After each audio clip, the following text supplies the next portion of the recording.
everybody, welcome to my channel. If you're new here, welcome. My name is Debbie. This is my crafty den. And if you're a returning viewer, then welcome back. I'm glad everybody's here today. So I have my standard sized traveler's notebook insert open in front of me, and I'm going to do an art journal page today.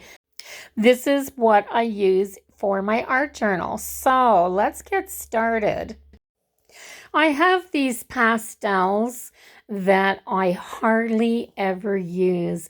They were one of the very first art supplies that I ever bought because I found them on sale really, really cheap, and I figured why not?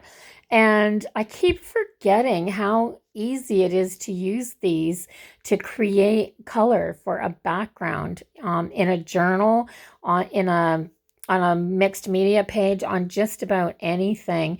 All you have to do to add color to these is just put a little bit of the pastel down, and then I just used my finger to blend. It's that simple. So what I do is just add a little bit of color and blend it.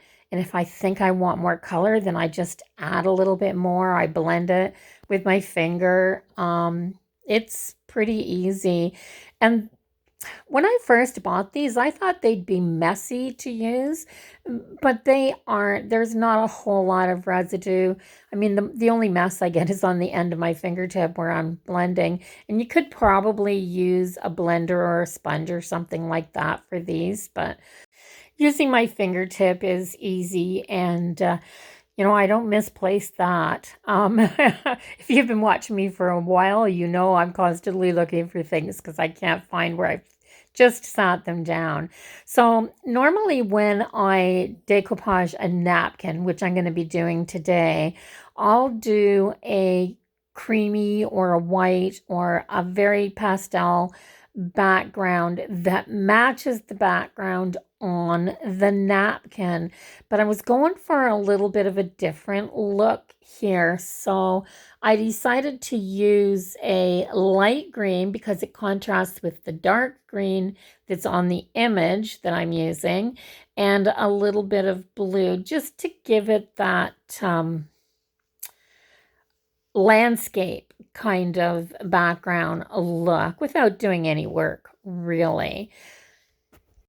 So I don't know if you're supposed to set these pastels with anything, but I basically just wanted to check and make sure that they weren't going to run when I started to decoupage my napkin down. So I gave it just a couple of squirts of water, a very, very fine mist, and decided to blend that little bit of water in with my finger because if anything was going to run, this was where I wanted it to happen.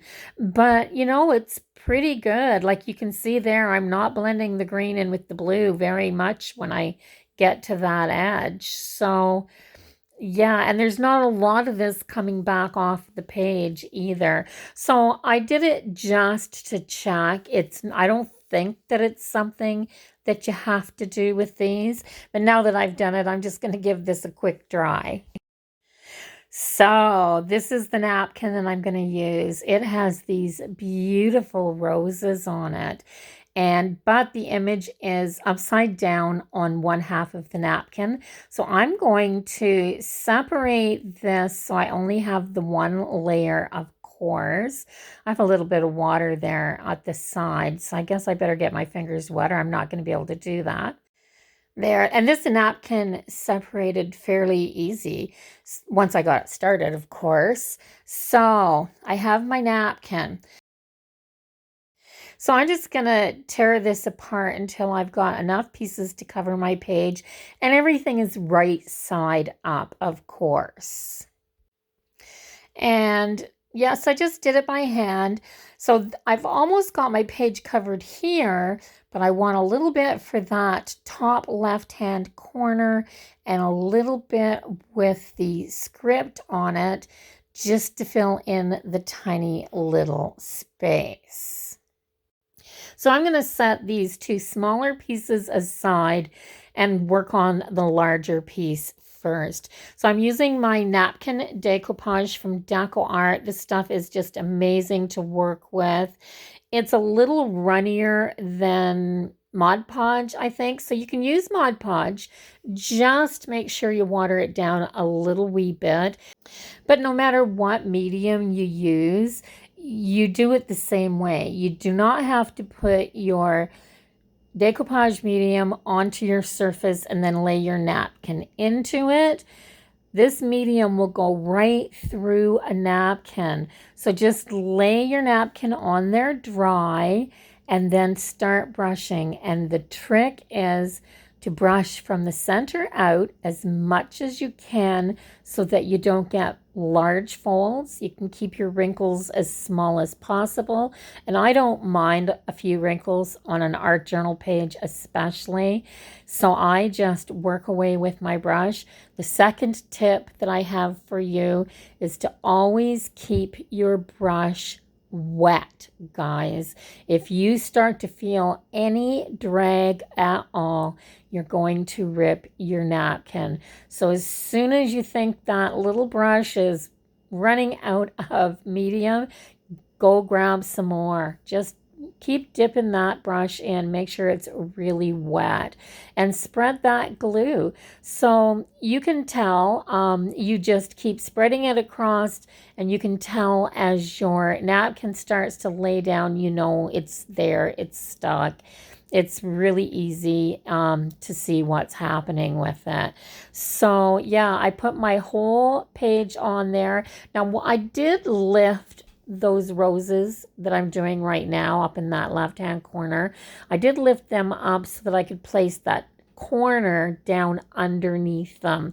And yes, you can have two pieces of napkin down without them separating after they're dry. Just make sure both layers have a layer of medium over top of them. So yeah, this is just the same as using a white glue to glue down your product. You could even use that. Any kind of a white school glue would even work for this. Just water it down so that you've got a decoupage medium texture to it.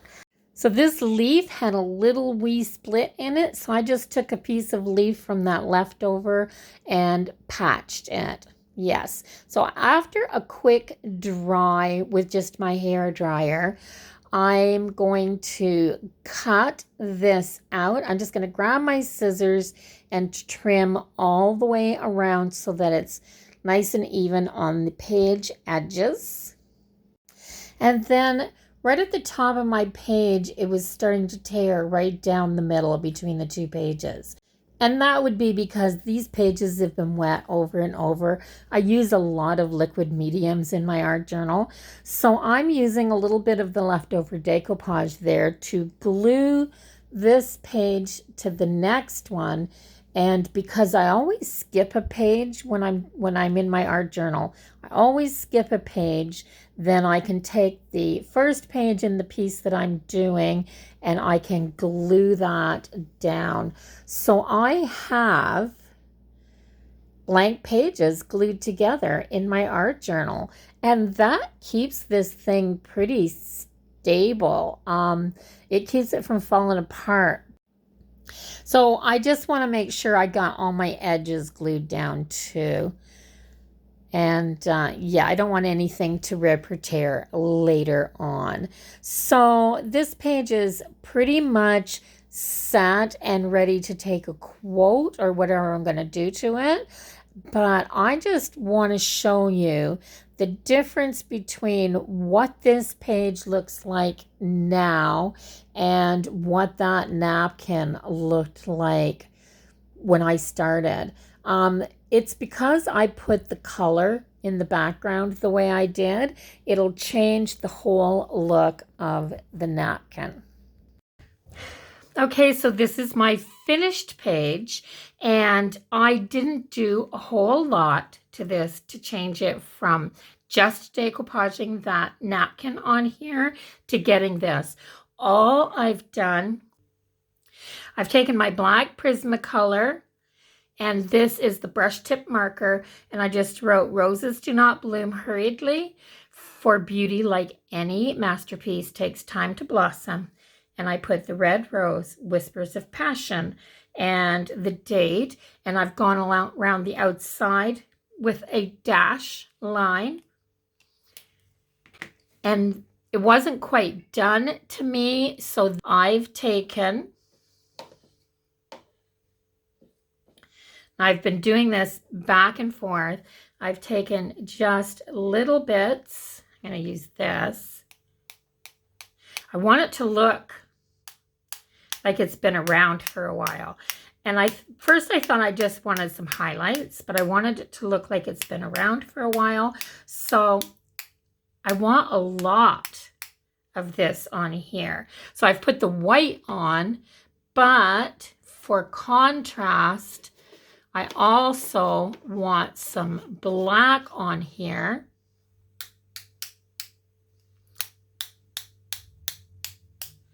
So all I'm doing is getting some watered down white and black paint, and I've been going over top of this like this. Is that enough?